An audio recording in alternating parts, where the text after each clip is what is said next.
11월 7일 오늘 새벽 만나 묵상은 이사야 41장 13절 말씀입니다. 이는 나 여호와 너의 하나님이 내 오른손을 붙들고 내게 이르기를 두려워하지 말라 내가 너를 도우리라 할 것임이니라. 아멘. 지난 한 주간 감리사 협의회에 참석하였다가 같은 차량을 타고 함께 가던 감리사님과 교회 건축에 대한 이야기를 나누게 되었습니다. 당신도 교회 건물을 렌트해서 목회를 하다가 이웃 교회가 이전을 하게 되면서 그 자리를 믿음으로 계약하게 된 이야기를 해주셨습니다.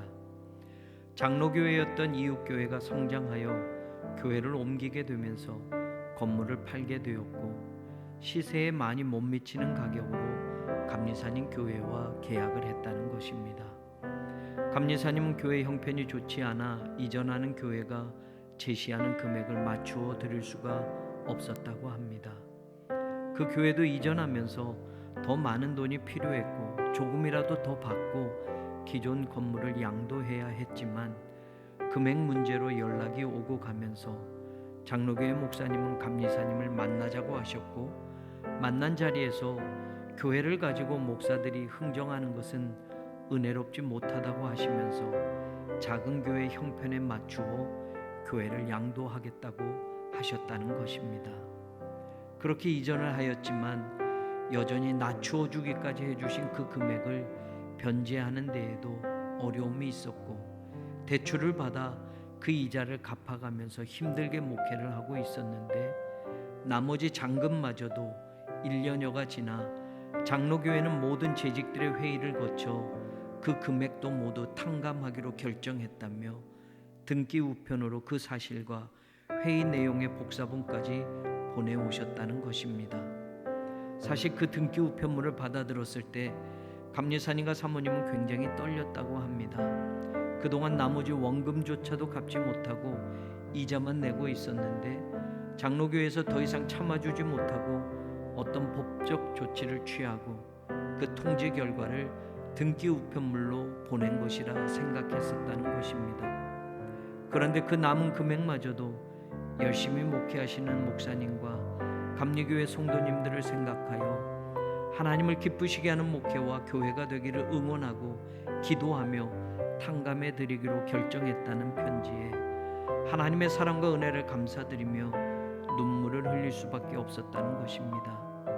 감리사님의 이야기를 들으면서 교단은 다르지만 어려운 이웃교회 형편을 살펴주고 도움을 주었던 장로교회와 목사님 그리고 그 교회 성도님들의 따뜻한 마음에 저도 감동이 되었습니다. 그런데 한 가지 더 해줄 이야기가 있다며 감리사님은 그 이후 일어났던 이야기를 계속해 주셨습니다. 그렇게 장로교회에 줄 금액들은 모두 갚지 않아도 되었지만 본 교회가 이전을 하면서 또 은행에 진 빚들과 여러 가지 남겨진 작은 빚들이 있었다고 합니다. 그런데 어느 날 청년이 목사님을 꼭 만나야 되겠다는 전화를 걸어서 그 청년을 만났는데 청년 왈 목사님 제가 복권을 샀는데 1등이 되었어요. 그래서 11조를 드리고 목사님께 용돈을 드리고 싶어요. 평소에 목사님은 기독교인들이 복권 같은 것을 요행을 바라는 것이므로 절대로 사지 말라는 말도 자주 했었는데 청년이 복권을 사서 1등에 당첨이 되어 11조를 하여 교회에 남은 모든 빚을 갚고도 여유가 되게 재정에 남겨둘 수 있었고 지방 목사님들에게 크게 한턱을 낼 수 있었다고 말하는 것이었습니다.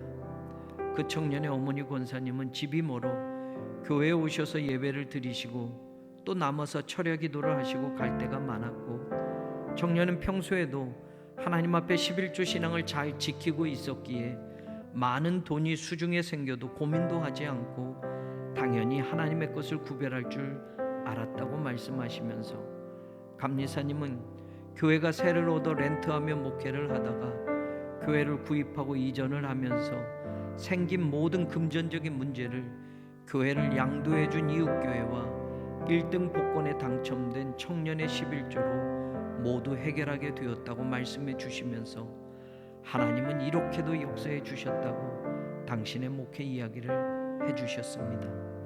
다 듣고 저도 한 말씀 드렸습니다. 때로는 교인들이 목사가 하는 말을 안 들어도 하나님은 은혜가 되게 하실 때도 있네요. 모든 교회가 똑같은 방법으로 같은 시대의 하나님의 은혜를 경험하지는 않을 겁니다. 그렇게 2000년 동안 교회의 역사는 지금까지 계속되었고, 하나님은 시대마다 하나님의 교회를 하나님의 방법으로 돌보셨고 은혜를 베풀어 주시면서 역사하셨습니다. 지금 우리 새로운 교회는 어떤 하나님의 기적을 보고 있을까요? 사실 돌아보면 지난 13년 동안 우리도 기적 같은 일들이 많았습니다. 그렇게 될 수 없는 일들이 하나님의 은혜로 해결되었고 진행되어졌습니다. 소소하게, 때로는 확연하고 크게 하나님은 우리 곁에 함께 해주셨고 돌보아 주셨고 힘이 되어 주셨습니다. 이 길을 다 걷고 나서 우리도 하나님이 하신 일들을 은혜로 나눌 수 있는 날들이 오겠지요. 처음부터 끝까지 우리가 걸어온 그 길마다 우리를 품에 안으시고 걸어오신 하나님의 큼직한 발자국만이 선명하게 보여지는 그런 목회가 되고 그런 교회가 되기를 간절히 소망하며 기도하는 아침입니다.